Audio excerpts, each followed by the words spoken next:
Hello, good morning students. So in today class we will discuss some multiple choice questions on chemical thermodynamics. Okay, in that question number 1 is thermos flask is an example for. thermos flask ಇದು ಯಾವುದಕ್ಕೆ example ಆಗುತ್ತೆ ಅಂತ ಕೇಳಿದ್ದಾರೆ.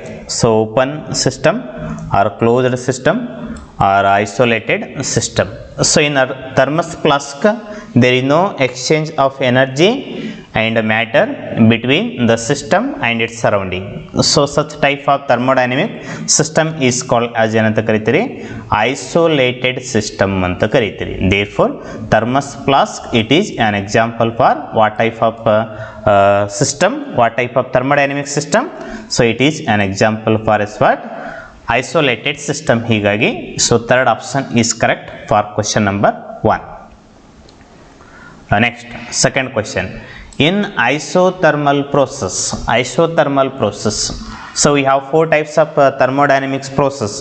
Isothermal process, so next we have adiabatic process, isobaric and isothermic process. So in isothermal process temperature remains same. It means that delta T equals to 0 in isothermal process. Suppose ಏನಾದರೂ in isobaric process ಅಂತ ಏನಾದರೂ ಕೇಳಿದ್ರೆ ಅವಾಗ second option ಸರಿಯಾಗಿರ್ತಕ್ಕಂಥ option ಆಗುತ್ತೆ. It is very important type of question. So in the isothermal process ಅಂತಾದರೂ ಕೇಳ್ಬೋದು, ಅಥವಾ ಐಡಿಯಾಬೇಟಿಕ್ ಪ್ರೋಸೆಸ್ ಅಂತಾದರೂ ಕೇಳ್ಬೋದು, ಐಸೋಚೋರಿಕ್ ಅಥವಾ ಐಸೋಬಾರಿಕ್ ಪ್ರೋಸೆಸ್ದಲ್ಲಿ. So in the isothermal process temperature remains same, therefore it means that delta T equals to 0. ಹೀಗಾಗಿ first option is correct for second question. Next, question number 3. Which of the following is an example for a reversible reaction? ಇಲ್ಲಿ 4 chemical ರಿಯಾಕ್ಷನ್ಸ್ಗಳನ್ನು ಕೊಟ್ಟಿದ್ದಾರೆ. Out of 4 chemical reaction which one ಅಥವಾ one more than one are the examples of reversible reaction? So first of all, what are reversible reactions? Reactions which proceeds in both directions are called as reversible reactions. It means that reactions in which reactants are converted into products, meanwhile the products have ability to give back its reactants. Such reactions are called as reversible reactions anta kariytiri. In that reaction 1, Na2 plus 3H2 gives 2NH3. Meanwhile, so this ammonia decomposition ಮಾಡಿದಾಗ gives the nitrogen gas as well as hydrogen gas. Therefore it is an example for reversible reaction, even though we will go for other reactions also. Similarly, second reaction H2 plus I2, hydrogen ಮತ್ತು iodine react ಆಗಿ what here will get hydrogen iodide. Similarly, this hydrogen iodide decomposition ಮಾಡಿದಾಗ what here will get H2 plus I2 ಬರುತ್ತೆ. Therefore it is an also example for reversible reaction. A common reaction is given, that is this what decomposition of calcium carbonate. So this calcium carbonate decomposition ಮಾಡಿದಾಗ gives calcium oxide plus carbon dioxide. It is an also example for reversible reactions. ಹೀಗಾಗಿ all these three are the examples of what reversible reaction. So here as a fourth reaction, so ಈ ನಾಲ್ಕನೇ reaction ಏನು ಕೊಟ್ಟಿದ್ದಾರೆ ನೋಡಿ. So reaction between what base and acid, base ಮತ್ತು acid reaction ಮಾಡಿದಾಗ what here will get salt and water. ಅದೇ ರೀತಿಯಾಗಿ ಈ ಸಾಲ್ಟ್ಗೆ ವಾಟರನ್ನು ಆ್ಯಡ್ ಮಾಡಿದಾಗ so here will not get so that is just what acid as well as base. Therefore it is not an example for reversible reaction, it is an example for irreversible reaction. ಹೀಗಾಗಿ so reaction 1, reaction 2 and reaction 3 R the examples of as what reversible reaction. ಹೀಗಾಗಿ so fourth option is correct for question number 3. So next question number 4. The first law of thermodynamics is mathematically represented as what it states. First law of thermodynamics ಏನು ಹೇಳುತ್ತೆ? Energy can neither be created nor be destroyed. Energy can neither be created nor be destroyed, but it can convert from one form to another form. That is the statement of first law of thermodynamics. ಅದನ್ನೇ mathematically ಯಾವ ರೀತಿ ಬರೀತೀರಿ? So internal energy delta U equals to Q plus is what? W. Therefore delta U equals to Q plus W. It is the mathematical equation of is what? First law of thermodynamics. This is mathematical expression and statement. So it is an is what? A direct question. Therefore for question number 4, so second option is correct. Next question number 5. For exothermic reaction, we have two types of thermochemical reactions. So one is exothermic reaction, another one is endothermic reaction. So during thermochemical reaction, if heat is liberated, heat enadru liberate adra, so then those reactions are called as exothermic reactions. Chemical reaction dalli heat enadru liberate agidre adanna minus dinda representation ಮಾಡ್ತೀರಿ. So ಅದೇ ಏನಾದರೂ heat ಏನಾದರೂ absorb ಆಗಿದ್ರೆ ಅದನ್ನು plus ದಿಂದ representation ಮಾಡ್ತೀರಿ. Okay, therefore in case of exothermic reaction heat is liberated, therefore delta H equals to negative. Suppose ಇದೇ question ಏನಾದರೂ in case of endothermic reactions ಇತ್ತಿತ್ತಂದ್ರೆ ವಿಚ್ ಆಪ್ಷನ್ ವಾಸ್ ಕರೆಕ್ಟ್? ಅವಾಗ ಯಾವ್ದು ಆಪ್ಷನ್ ಸರಿಯಾಗ್ತಿತ್ತು? So that is just what second option. Since ಇಲ್ಲಿ for exothermic reaction ಅಂತ ಕೇಳಿದರೆ, for exothermic reaction so delta H equals to negative. It means that heat is liberated. HP is greater than HR. What it means? HP means the enthalpy of product which is greater than enthalpy of reactant. ಇದನ್ನು ಕೂಡ ಸರಿಯಾಗಿರ್ತಕ್ಕಂಥ option ಆಗೋದಿಲ್ಲ. Therefore for question number 5 option 1 is correct. Next question number 6. First law of thermodynamics is also called as, first law of thermodynamics is also known as ಅಂತ ಕೇಳಿದ್ದಾರೆ. So first law of thermodynamics is also known as the Laplace law because it was given by scientist Laplace. Therefore it is also called as Laplace law. ಇದು direct question ಇದೆ. First law of thermodynamics ಇನ್ನೊಂದು ಹೆಸರು. ಅದೇ ಏನಾದ್ರು second law of thermodynamics ಇದ್ರೆ then it is called as as what ಏನಂತ ಕರಿತೀರಿ? ಹೆಸ್ ಲಾ ಅಂತ ಕರಿತೀರಿ. Therefore for question number 6 option 1 is correct. Next question number 7. Which thermodynamic property provides measure of randomness of system? Randomness of system ಅಥವಾ the irregular mass of the system is called as ಅಂತ ಕರೀತೀರಿ? Entropy ಅಂತ ಕರೀತೀರಿ. Enthalpy ಅಲ್ಲ, it is an as what? Enthalpy. the randomness ಅಥವಾ irregular mass of the system is called as is what? Enthalpy. Therefore which property provides a measure of randomness of system? Therefore it is just what? Entropy ಅಂತ ಆಗುತ್ತೆ. Therefore for question number 7 fourth option is correct. Next question number 8. The enthalpy of formation of ammonia is minus 46.0 kilojoule per mole. So they asked what is the enthalpy of this given reaction. ಈ ಕೊಟ್ಟಿರ್ತಕ್ಕಂಥ ರಿಯಾಕ್ಷನ್ಗೆ enthalpy ಎಷ್ಟಾಗುತ್ತೆ ಅಂತ ಕೇಳಿದ್ದಾರೆ. So this question is based upon as what? First law of thermodynamics. According to the first law of thermodynamics ಏನು ಹೇಳುತ್ತೆ? First law of thermodynamics energy can neither be created nor be destroyed but it can convert from one form to another form. Therefore here there is no loss ಅಥವಾ gain of energy. Therefore ಇಲ್ಲಿ ಎಷ್ಟು enthalpy ಅಥವಾ energy ಇತ್ತಲ್ಲ same amount of enthalpy ಅಥವಾ energy ಇರುತ್ತೆ. Therefore first option is correct for question number 8. So ಯಾಕೆ ಹೇಳಿ?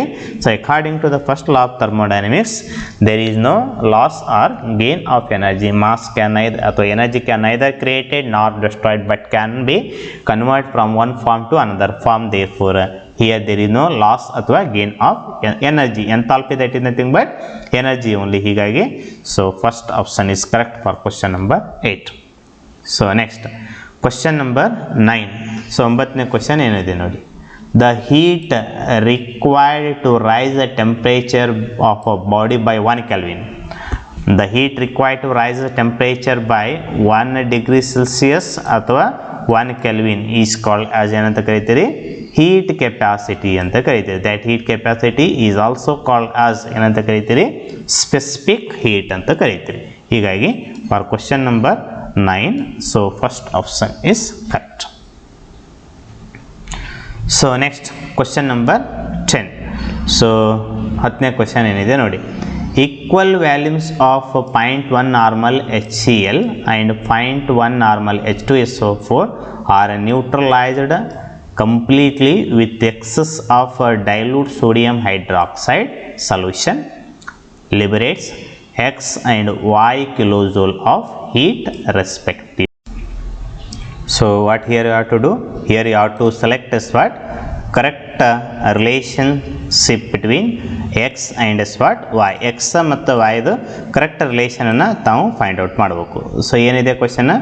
Equal volumes of as what 0.1 normal HCl. As what equal volumes of 0.1 normal HCl and 0.1 normal sulfuric acid are neutralized completely with excess of sodium hydroxide solution. So liberates that is x kilojoule of and y kilojoule of heat energy respectively. ಹಾಗಾದ್ರೆ x ಮತ್ತು y the relation ಅಂತ ಕೇಳಿದ್ದಾರೆ ನೋಡಿ. ಇಲ್ಲಿ ತಾವು careful ಆಗಿ observation ಮಾಡಬಹುದು. Equal volumes as well as the same concentration of both solution. So equal volumes as well as here the concentration of HCl as well as concentration of sulfuric acid same. Therefore here you will get the that is just what same amount of just what heat energy. Equal volume ಮತ್ತು equal concentration ಇರೋದ್ರಿಂದ ಇಲ್ಲಿ x ಮತ್ತು y ಏನು heat liberate ಆಗುತ್ತಲ್ಲ that should be also equal. Therefore option 1 is correct. That is x equals to y. ಇಲ್ಲಿ ಎರಡು option same ಇದೆ ನೋಡ್ರಿ, ಒಂದು ಚೇಂಜ್ ಮಾಡ್ಕೊಡ್ರಿ. ಇಲ್ಲಿ two x equals to y ಅಥವಾ x is greater than y ಅಥವಾ ಎಕ್ಸ್ ಇಕ್ವಲ್ಸ್ ಟು ವಾಯ್ ಅಂತ ಒಂದು ಆಪ್ಷನ್ ಚೇಂಜ್ ಮಾಡ್ಕೊಳ್ಳಿ. So understand clear? So it is a very easy and important question. That is equal volumes of 0.1 normal HCl and 0.1 normal sulfuric acid are neutralized with excess of dilute sulfuric acid liberates x and y kilojoule of heat respectively. ಹಾಗಾದ್ರೆ x and y ದು relation ಏನಾಗುತ್ತೆ ಅಂತ ಕೇಳಿದ್ವಿ. Since here we have taken equal volumes of solution with same molarity ಅಥವಾ with same normality ಅಥವಾ with same concentration, therefore here will get same amount of what heat energy. Number so 10 ಏನಿದೆ ನೋಡಿ, question number 11. So which of the following is true for a reversible process at equilibrium? This is very important, at equilibrium. So here they relate the relationship between delta H T, delta H and delta S G and delta S. So see, so we have the Gibbs energy equation. The Gibbs energy delta G equals to delta H minus T into delta S. This is just what Gibbs equation. So at equilibrium dalli the value of delta G equals to 0. Adane here you have to find out. So here you have to observe that is just what at equilibrium for reversible reaction. So at equilibrium delta G equals to 0 ಮಾಡಿದಾಗ so ಇದು ಏನಾಗುತ್ತೆ ಅವಾಗ rearrangement ಮಾಡಿದಾಗ what here will get delta H equals to T into delta S. ಒಂದು step rearrangement ಮಾಡಿ ಬರೀರಿ. So then here will get delta H equals to T into delta S. Therefore which option is correct? So that is just what option 2 is correct for question number 11. Correct? Okay. Next question number 12. So ಏನಿದೆ ನೋಡಿ question number 12. So 1 mole of an ideal gas expands adiabatically so at 300 Kelvin temperature until the temperature becomes 200 Kelvin. So the work done during this process is the value of CV is also given. So CV ವ್ಯಾಲ್ಯೂನು ಕೂಡ ಕೊಟ್ಟಿದ್ದಾರೆ. So ಏನು ಕೇಳಿದ್ದಾರೆ ಅವರು? So 1 mole of an ideal gas expands that is just what adiabatically at 300 Kelvin temperature. Then the temperature becomes 200 Kelvin. The work done during this process and the value of CV is given. 1 mole, therefore value of N equals to 1. Initial temperature is 300 Kelvin. Final temperature becomes 200 Kelvin. Value of CV is given at 20 joule per Kelvin. So they asked to find out work during this process. So we know the relationship between the work done and the CV. Therefore work done W equals to N into CV into T2 minus T1. This is the formula is to calculate the work done by giving heat capacity at different temperatures. Therefore N is 1 mole. So 1 mole at ಕೊಟ್ಟಿದ್ದಾರೆ, ಹೀಗಾಗಿ value of N is 1 and CV value is given, that is 20 joule per mole. Therefore CV equals to kilojoule per mole. So joule per Kelvin. Next temperature T2 is what 200 Kelvin and T1 is 300 Kelvin. Therefore, it is what 200 minus 300 ಮಾಡಿದಾಗ what here will get 100 Kelvin. So ಇದನ್ನು simplification ಮಾಡಿದಾಗ what here will get 2000 ಜೂಲ್ ಅಂತ ಬರುತ್ತೆ. ಇಲ್ಲಿ answer ಅನ್ನ kilo ಜೂಲ್ದಲ್ಲಿ ಅವರು expression ಮಾಡಿದ್ದಾರೆ. 2000 2 into 10 to the power so 3. therefore ಇಲ್ಲಿ ಏನಂತ ಆಗುತ್ತೆ, second option is correct for question number 12. ಇಲ್ಲಿ ಮೈನಸ್ ಸೈನ್ ಏನು ಇಂಡಿಕೇಶನ್ ಮಾಡುತ್ತೆ, again what it here minus sign indicates negative sign ಏನು ಇಂಡಿಕೇಶನ್ ಮಾಡುತ್ತೆ, work done by the system. therefore for question number 12 option 2 is correct. So next question number 12 ಯಾವ option ಆಗುತ್ತೆ, that is sorry so this is not the second option is correct, 2 kilojule per mole. Next question number 13. The enthalpy of formation of compound is equals to the enthalpy of decomposition into its element. ಒಂದು ಕಾಂಪೌಂಡ್ದು formation ಆಗೋದಕ್ಕೆ ಎಷ್ಟು energy ಬೇಕಲ್ಲ ಅಷ್ಟೇ ಎನರ್ಜಿನೂ ಕೂಡ decomposition ಮಾಡಿದಾಗ ಅಷ್ಟೇ energy of the elements ಬಿಡುಗಡೆ ಆಗುತ್ತೆ ಅಂತ ಕೊಟ್ಟಿದ್ದಾರೆ. This is also stated as, so this is also the statement of as what ಅಂತ ಕೇಳಿದ್ದಾರೆ. Law of conservation of energy, law of mass action, Laplace law ಅಥವಾ ಹೆಸ್ ಲಾ ಅಂತ ಕೇಳಿದೆ. ಸೊ ಲ್ಯಾಪ್ಲೇಸ್ ಲಾ ಅಥವಾ ಫಸ್ಟ್ ಲಾ ಆಫ್ ಥರ್ಮೋಡೈನಮಿಕ್ಸ್ ಏನು ಹೇಳುತ್ತೆ, so energy can neither be created and nor be destroyed. ನೋಡಿ, enthalpy of formation of the compound is equals to the enthalpy of decomposition. Formation ಆಗೋದಕ್ಕೆ ಎಷ್ಟು energy ಬೇಕಲ್ಲ, decomposition ಮಾಡಿದಾಗ ಕೂಡ ಅಷ್ಟೇ ಎನರ್ಜಿ ಆಫ್ ದ ಎಲಿಮೆಂಟ್ಸ್ ಬರುತ್ತೆ ಅಂತ ಕೊಟ್ಟಿದ್ದಾರೆ. therefore it is first law of thermodynamics, it is also called as Laplace law ಅಂತ ಕರಿತೀರಿ, ಅಥವಾ it is also considered as law of conservation of mass. ಯಾವಾಗ, ಇಫ್ ಸೊ ಎನರ್ಜಿ ಅಂತ ಏನಾದರೂ ಇಲ್ಲಿ ಕೊಟ್ಟಿದೆ instead of enthalpy, so of the energy can neither be created nor be destroyed ಅಂತ ಏನಾದರೂ ಕೊಟ್ಟಿದೆ ಅಂತಂದರೆ ಎಂಥಾಲ್ಪಿ ಬದಲಾಗಿ ಇಲ್ಲಿ ಎನರ್ಜಿ ಅಂತ ಏನಾದರೂ ಮೆನ್ಷನ್ ಮಾಡಿದರೆ ಅವಾಗ ಫಸ್ಟ್ ಆಪ್ಷನ್ ಕೂಡ ಸರಿಯಾಗಿರ್ತಕ್ಕಂಥ ಆಪ್ಷನ್ ಆಗುತ್ತೆ. So that is the energy of the reactant is equals to the energy of products ಅಂತ ಏನಾದರೂ ಕ್ವೆಶನ್ ಇತ್ತಂದ್ರೆ ಅವಾಗ ಫಸ್ಟ್ ಆಪ್ಷನ್ ಆಗ್ತಿತ್ತು. So here with respect to this statement the option 3 is correct for as part question number 13. Question number 13 ಗೆ ಎಷ್ಟನೇ option ಆಗುತ್ತೆ, option 3. Next question number 14. Which of the following is not extensive property ಅಲ್ಲ ಅಂತ ಕೇಳಿದ್ರೆ it should be as what intensive property ಅಂತ ಆಗುತ್ತೆ. Extensive property ಅಲ್ಲ ಅಂತ it should be as what intensive property. Internal energy what are intensive extensive and intensive property ಅಂತ ಎರಡು property ಇದೆ. Extensive property means those property which depends upon the amount of the matter present in the system are called as a extensive property. ಇಲ್ಲಿ extensive property ಕೇಳಿಲ್ಲ ಅವರು, intensive property ಅಂತ ಕೇಳಿದ್ದಾರೆ. So they asked us what intensive property. Intensive property ಯಾವುದು ಅಂತ ಕೇಳಿದ್ದಾರೆ. So not on extensive property which is nothing but it is just what intensive property only. So what are intensive properties? The properties of a system which does not depends upon the amount of the system present in the amount of the matter present in the system are called as intensive properties. Internal energy, it explains the amount of the energy present in the system. ಅದೇ ರೀತಿ enthalpy, energy, entropy also, the irregular mass ಅಥವಾ randomness of the system is called as entropy. whereas density ಇಲ್ಲಿ ಕೂಡ ಆಗುತ್ತೆ ಅಲ್ಲ, mass divided by volume, ಆವಾಗ ಇದನ್ನು ಕೂಡ ವಿಚ್ ಮಾಸ್ ಆ ರೀತಿ ಅಲ್ಲ.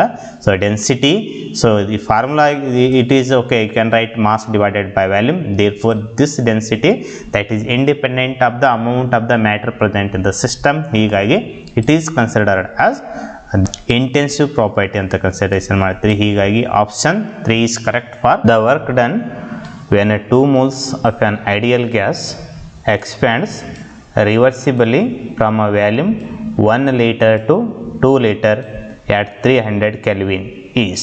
Here you have to calculate work done, W equals to. So the value of R is here is given 0.0083. So kilojoule per Kelvin per mole, not 8.314 joule per Kelvin per mole. ಇಲ್ಲಿ ಏನು R value ಕೊಟ್ಟಿದ್ದಾರೆ ಇದೇ R ವ್ಯಾಲ್ಯೂನ ಬಳಕೆ ಮಾಡಿಕೊಂಡು, so this problem you have to solve yourself. ನಾನು ಇಲ್ಲಿ ಏನು ಸಾಲ್ವ್ ಮಾಡೋದಿಲ್ಲ. So use the correct formula is to calculate work done with respect to this problem and find out the correct answer. ಇದೊಂದು ನಿಮಗೆ homework ಕೊಟ್ಟಿರ್ತೀನಿ, ನೀವು ಕರೆಕ್ಟಾಗಿ ಫಾರ್ಮುಲಾನ ಬಳಕೆ ಮಾಡಿ find out the answer and choose the correct option. Okay, so these are the 15 questions on thermodynamics. Thermodynamics 2 class theory discussion ಮಾಡಿದ್ದೀವಿ. So next ಆ ಥಿಯರಿ ಮತ್ತು ಅದರ್ ಪಾಯಿಂಟ್ಸ್ ಕಂಪ್ಯಾರಿಸನ್ ಮಾಡಿದ್ರೆ so these are the 15 questions on chemical thermodynamics. Same ಇವಾಗೇನು explanation ಮಾಡಿದ್ನಲ್ಲ ಇದ್ರದ್ದು PDF ಕೂಡ upload ಮಾಡಿರ್ತೀನಿ. So ಅಲ್ಲಿ ತಮಗೆ ವಿಡಿಯೋದಲ್ಲಿ ಏನಾದರೂ ಕೆಲವೊಂದಿಷ್ಟು ಕ್ವಶನ್ಸ್ ಕರೆಕ್ಟಾಗಿ ಕಾಣಲಿಕ್ಕೆ you can go through the PDF copy also. Okay, thank you.